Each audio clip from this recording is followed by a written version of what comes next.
이때 이 사람들 인권 감수성이 뭐예요? 핵심이 죄책감입니다. 얘들은. 우리 친일파 하듯이 얘들은 인종주의, 백인 우월주의, 식민주의, 거기에 대한 죄책감. 유럽에서 우리가 건너온 다음에 아메리칸 인디안이 거의 멸종당하다시피 병들어 죽었습니다. 그 병들어 죽었어요. 물론 대부분이 유럽에서 온 그 폐렴 뭐 독감균 때문에. 그 남미의 아즈텍, 중미의 아즈텍, 남미의 잉카, 그 사람들 모여서 살던 거 다 문화 말살시켰습니다. 문화 말살시켰죠. 근데 그 문화가 어떤 문화인데? 특히 아즈텍 같으면 대량학살, 인신공양 문화 아니에요? 사람 붙잡아 놓고 흑요석 칼로 가슴 갈라가지고 벌떡벌떡 뛰고 있는 심장 끄집어내가지고 신한테 바친다는 그 문화 아니에요? 몇 명 되지도 않는 스페인 병사가 왜 거기를 그렇게 점령할 수 있었어요? 첫째는 자기들 미신, 백인 흰 피부의 신이 우리한테 오실 것이다. 그래서 그걸 무서워했어요.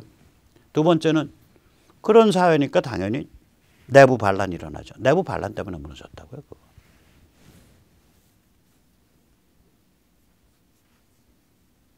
그러니까 아즈텍 중미의 마야 아즈텍 문화가 제대로 그 많이 파괴됐죠. 그때 그 스페인 정복자들 그 다음에 그 신부들에 의해서 그 파괴된 거 그때 제대로 수집 못된 거에 대해서는 통탄을 해야 되지만 문명과 문화가 충돌해가지고 한쪽에 쓸려 나가는 그 현상은 인류 사회에서 굉장히 많이 벌어진 일이에요. 그것에 대해서 뭐 특별히 몇백 년 지난 사람들이 뭘 그렇게 죄책감 느낄 일이 있냐고.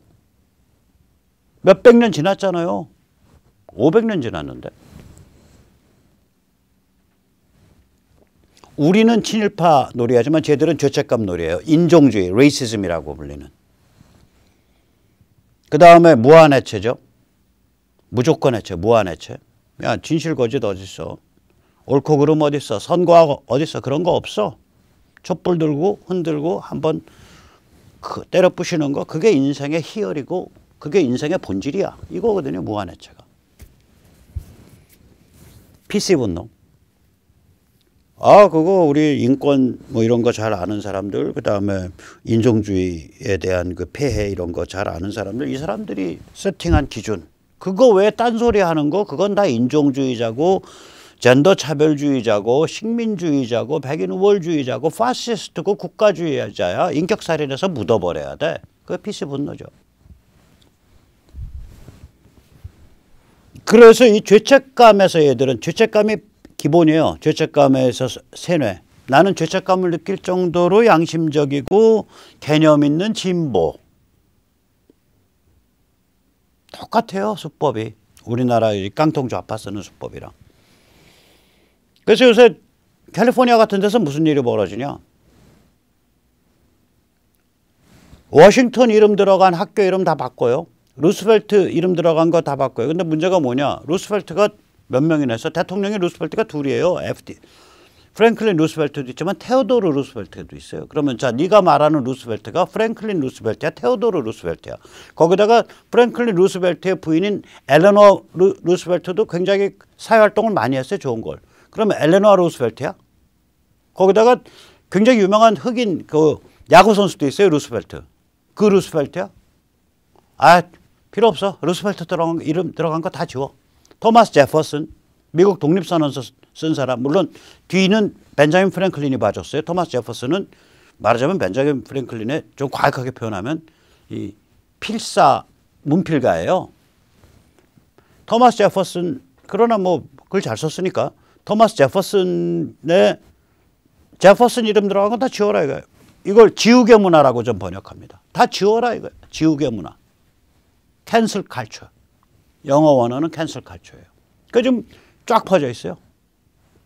이게 해체죠. 이거를 누가 이런 얘기를 막 페이스북에다 쳐바르면 그거 페이스북이 지워요? 아니요. 띄워줘요. 악마의 내러티브랑 결합한 거예요. 악마의 내러티브랑. 이 잘 나가는 사람들이. 저는 사실 잘 나간다는 것에 대해서는 시기 질투심 없습니다. 아니, 그 사람도 그렇게 살고 난 이렇게 살고 뭐 저도 충분히 제 앞가림하고 사니까 뭐 특별히 뭐 시기 질투할 이유가 없어요. 이자들한테 두 가지를 제가 야 이거는 뿌리를 뽑아야 될 종족일세라는 게 두 가지가 있는데 하나가 주권국가 체제를 약화시킨다는 거예요. 이자들의 로망은 세계화. 두 번째 로망은 뭐냐? 두 번째 행태는 뭐냐? 악마의 내러티브를 이자들이 사용하기 시작했다고요. 이건 굉장히 위험한 거예요. 아까 그 흑인 그 커멘테이터 중에 시빌 라이츠의 원칙, 인권이라는 원칙 아래서 통용되는 우리나라 만약에 국어를요 유엔의 따까리인 여기 국가인권위원회의 입맛에 맞게 국어 교과서 다 정리돼 있거든요. 역사 교과서 다 정리돼 있고 그런 식으로 일상생활에까지 쓰면은 저희는 작살납니다. 지금 그렇게 하겠다는 거예요. 페이스북을 전교조의 언어사전, 페이스북을 국가인권위의 언어사전, 페이스북을 그 부서 이름부터 사기인 여성가족부의 언어사전으로 맞추겠다는 얘기예요. 여성가족부가 부서 이름부터 사기입니다. 왜냐? Women and Family, Ministry of Women and Family 해야 되거든요.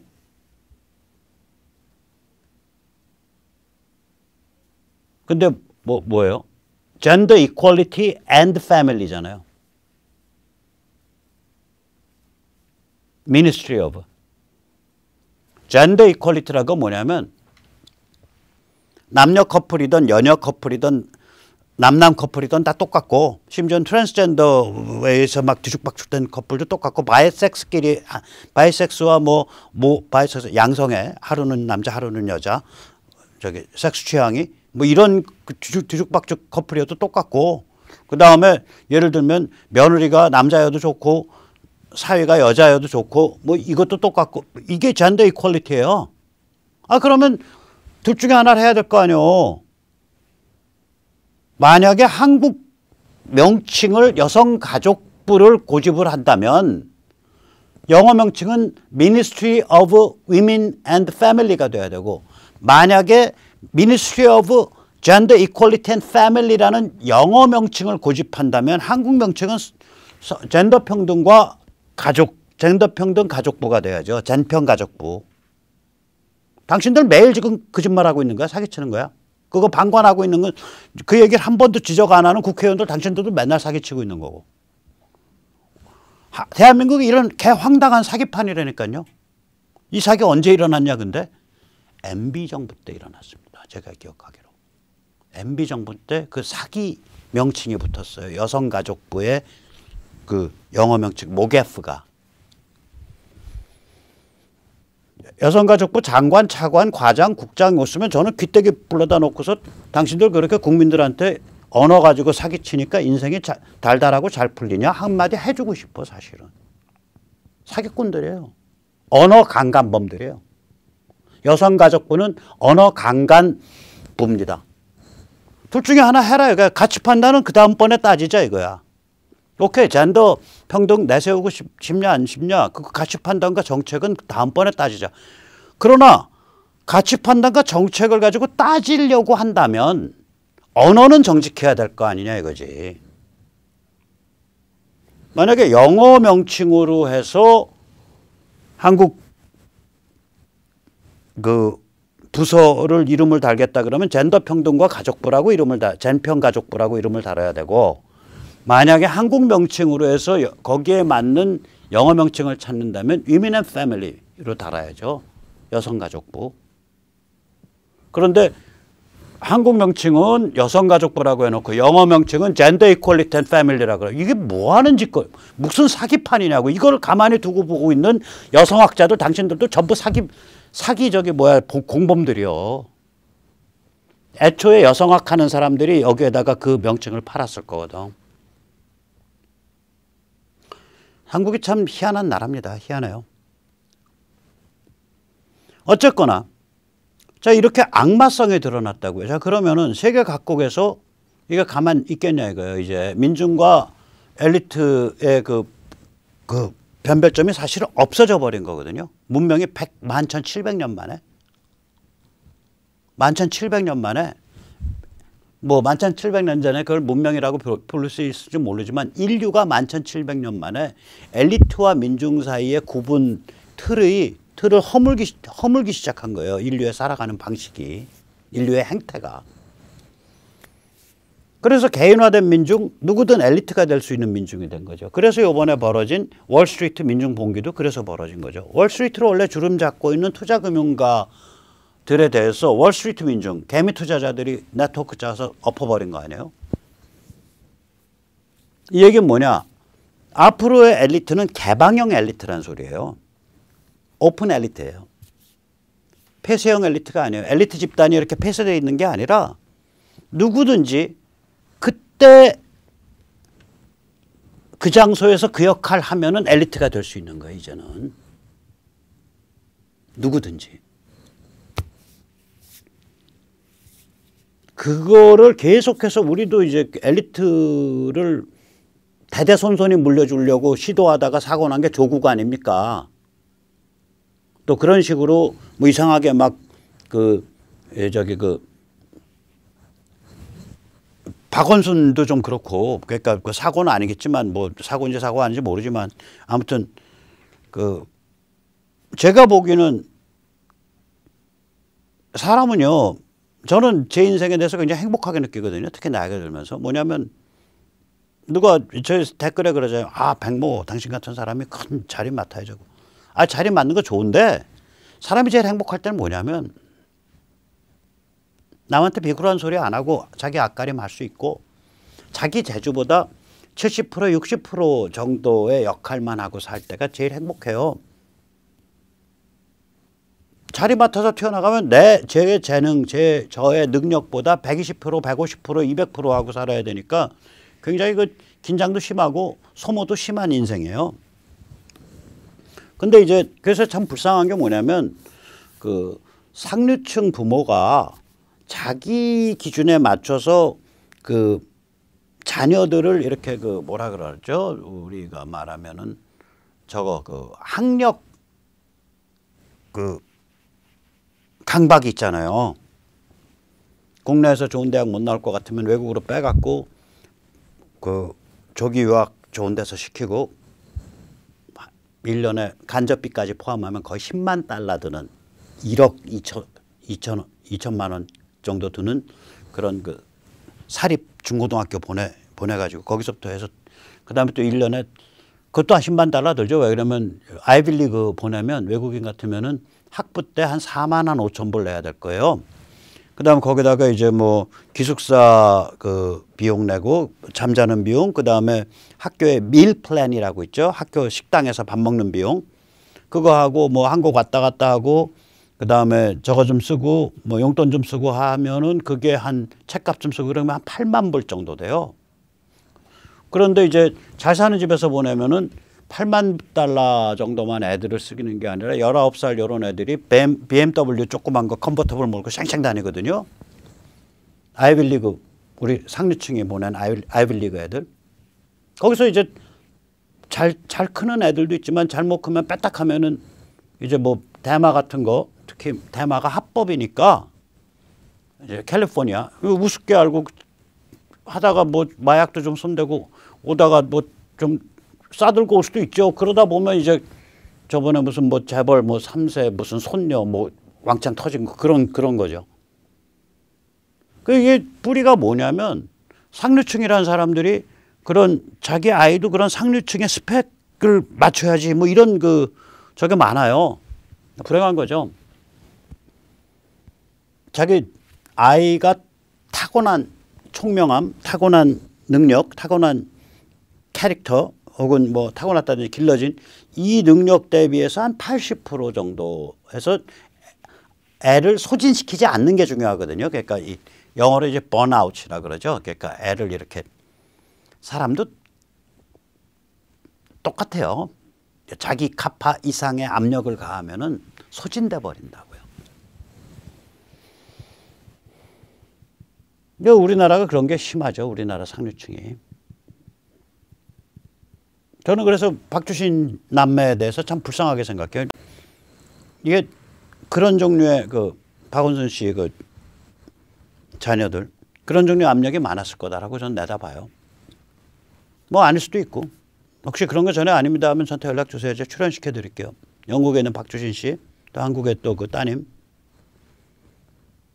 번아웃 되는 그런 상류층들을 제가 많이 봤어요. 상류층 자제들을. 별로 좋은 거 아니에요. 그래서 이제 이게 그런 거에 이제 대표적인 사례가 이제 뭘로 튀어나오냐면 우리 로스쿨이죠. 로스쿨 그거 특히 1기, 2기 보면 음서가 많이 작용을 하거든요. 그러니까 기존의 법조계의 범털들이 요리조리 작업해 갖고 전부 자녀들을 로스쿨 넣은 케이스가 굉장히 많아요. 요새는 안 그런데 로스쿨 1, 2, 3기 초기 때 그 제도를 이해하고 또 심지어는 그것 때문에 이자들이 그것 때문에 그 제도 만들었다라고까지 얘기하는 사람들이 있어요. 음서제도죠. 이게 뭐냐고요. 그럼 과연 그렇게 해서 스펙 달고 법조인 되고 의사 된 사람들은 행복하겠냐고요. 저는 행복하지 않다고 봅니다. 인생 그런 거 아니다. 자기 능력보다 조금 억울한 듯 좀 덜한 듯한 상태의 커리어를 밟는 게 개인적으로는 제일 행복한 거다. 사실은. 왜 그러면 살다가 그러다가 인생 긴 거니까 뭐 40이 됐건 50이 됐건 그게 스스로 폭발하고 튀어나온다고요. 그런 그 에너지가 있는 그런 인간이었으면 스스로 내생적으로 에너지가 튀어나온다고요. 자, 어쨌거나 그래서 이제 무슨 얘기를 드리고 싶으냐면 이제 이런 식으로 개인화된 민중, 누구나 엘리트가 될 수 있는 민중, 그러한 상태가 돼서 이제 개방형 엘리트가 됐단 말이에요. 개방형 엘리트. 그때 그 장소에서 그 역할 하면 엘리트가 되는 거예요. 누구든지 그럴 수 있는 그 상태가 된 거예요. 이 사람들이 가만히 있겠냐고요. 세계 각국에서 가치지향 주권국가 애국민중운동, vs 파퓰리즘 그러한 물결을 일으킬 수밖에 없죠. 그래서 저는 요번에 이 트럼프 그 선거 그 다음에 이 바이든 행정부 때의 그 빅3의 그 행태를 보면서 아 이거는 폐쇄형 엘리트, 인클로즈드 엘리트의 끝판왕이구나. 이제 뭔가 확실히 마감 지어주는구나. 이런 느낌을 좀 받습니다.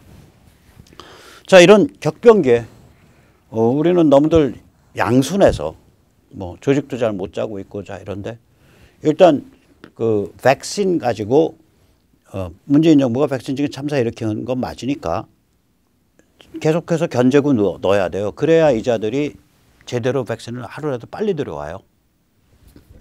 이거를 백무세네 탈출이 작년 아마 4월, 5월부터 문재인 정부대로 너희 백신 빨리 들여와라 하는데 그때 따랐으면 지금 우리는 이스라엘 같이 3월까지 해서 다 맞고 끝냈어요. 그때부터 발빠르게 움직였으면. 저는 백신을 의무 접종하는 거엔 결사 반대합니다. 왜 그러냐면 특히 이번 나온 백신들이 그게 아스트라제네카건 얀센이건 그 두 개는 이제 그 트로이 목마 DNA 방식이고 그다음에 파이저랑 모데나는 메신저 RNA, mRNA 방식이에요. 근데 어느 두 개가 됐든 간에 둘 다 생명공학을 굉장히 깊게 건드린 이제까지 존재하지 않았던 방식의 백신들이에요. 따라서 자기 어떤 신앙적 이유 혹은 여러 가지 이유로 나는 그렇게 생명공학을 깊게 건드린 거 나는 안 맞아. 내 몸에 안 놔. 라는 가치 판단을 하시는 분들이 계시다고요. 이거 존중해야 됩니다. 존중해야 되고요. 대개 뭐 작게 잡으면 한 30%. RO, 그러니까 전염률이 얼마냐. RO가 1.5면 30%면은 커버되고요. 20-30%면. RO가 뭐 3.5쯤 되면은 굉장히 높은 거예요. 한 사람의 전염력. 한 사람 걸렸을 때 주변에 그럼 한 60%, 50-60% 이 면역력 생기면 되는 거예요. 파이저 모더나 기준으로 하면은 한 70% 맞으면 끝나는 거예요. 제일 최악의 경우도.